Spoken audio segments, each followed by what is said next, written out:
On the afternoon of October 22nd, 1934, Charles Pretty Boy Floyd walked out of the woods near East Liverpool, Ohio, hungry, exhausted, and trying to find a way home. He knocked on the door of a farmhouse and told the widow who answered that he was a hunter who had become lost. She gave him something to eat, and Floyd reportedly paid her $1 for the meal. Then he asked if someone could give him a ride. For perhaps the first time in 2 days, escape seemed possible. But as Floyd prepared to leave, two automobiles carrying federal agents and local police came down the road.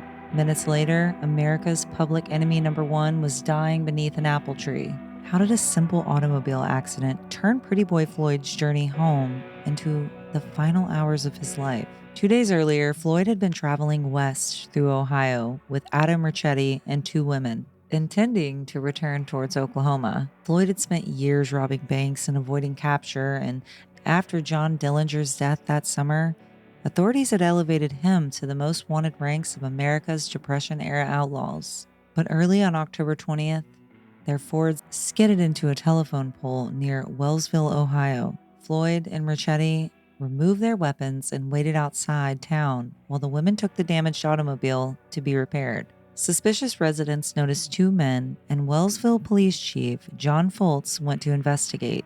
Gunfire followed. Richetti was captured, but Floyd disappeared into the countryside alone. From that moment, Floyd's desire was no longer complicated. He needed transportation, food, and a way out of eastern Ohio. Federal agents and local police began searching roads, farms, hospitals, and rural communities throughout that area.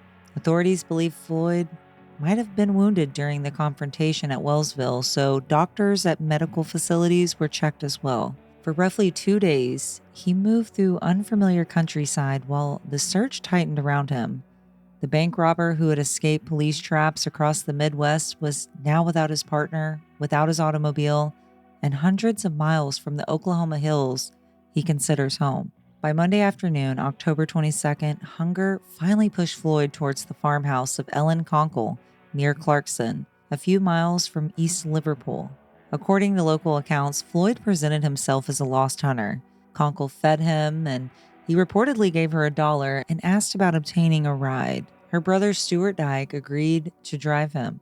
It was an extraordinary moment of normalcy in the middle of one of the largest manhunts in the region. Floyd had found food, a car, and someone willing to take him away from the area. Had the timing been slightly different, he might have disappeared again. Instead, they were preparing to leave. Two cars appeared on the country road. Inside of those automobiles were 4 federal agents led by Melvin Purvis and 4 East Liverpool police officers headed by Chief Hugh McDermott.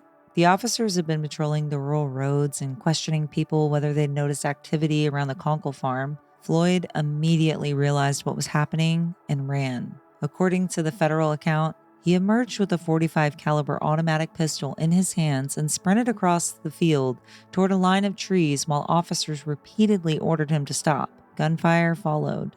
Floyd fell before reaching the woods. When the officers reached him, he reportedly said, "I'm done for. You've hit me twice." 2 pistols were taken from him, and officers attempted to obtain medical help. But this is where the story becomes less certain. Decades later, East Liverpool patrolman Chester Smith gave a dramatically different version of the shooting. Smith claimed that he fired the first shots from his Winchester rifle and deliberately brought Floyd down without killing him. In Smith's later account, Floyd was alive and disarmed when Purvis approached and questioned him. A far more controversial version attributed to Smith's claim that after Floyd refused to cooperate, Purvis ordered another federal agent to shoot him. The FBI strongly disputed that story. Agent Winfred Hopton, who was present, maintained that Floyd had been mortally wounded during the initial attempt to escape and that the agent Smith, identified as delivering the final shots, was not even there. The surviving accounts have never fit neatly together. What is certain is that Floyd never left the Conkle farm alive. Federal records say that he died roughly 15 minutes after being shot. His body was taken to the East Liverpool, where thousands of people crowded around the funeral home, hoping to see the outlaw whose name had filled the papers across the country. He was then returned to Oklahoma, On October 28th, an estimated 20,000 people gathered for his funeral at Atkins Cemetery, one of the largest funerals Oklahoma had ever seen. The man authorities had hunted as public enemy number one returned home only after the journey he had been attempting to make was over. Pretty Boy Floyd spent years surviving robberies, gunfights, police ambushes, and nationwide manhunts. Yet the chain of events that finally ended his life began with something almost ordinary: a car sliding into a telephone pole on a foggy Ohio road.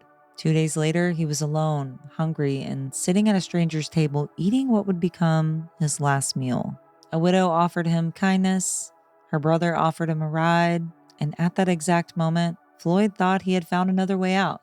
The men hunting him appeared at the end of the road. We know where Pretty Boy Floyd died, and we know when. But more than 90 years later, exactly what happened during those final minutes in that Ohio field remains part history, part conflicting testimony, and part mystery. Thank you for taking the time to watch, like, and subscribe to the channel. If you would like to further support the Eclectic Historical Society, you can join our Patreon and order merch from our website, eclectichistoricalsociety.com. With that being said, this is the Eclectic Historical Society, and remember, history is lost if it isn't repeated.